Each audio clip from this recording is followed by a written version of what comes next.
clicking in the dashboard area.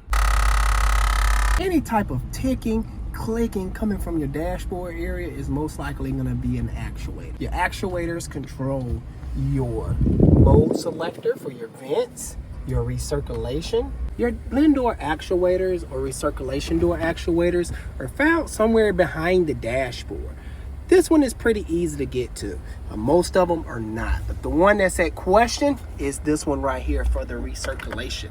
If I hit that button, the door should come down, but it's acting up as you just saw. It's malfunctioning.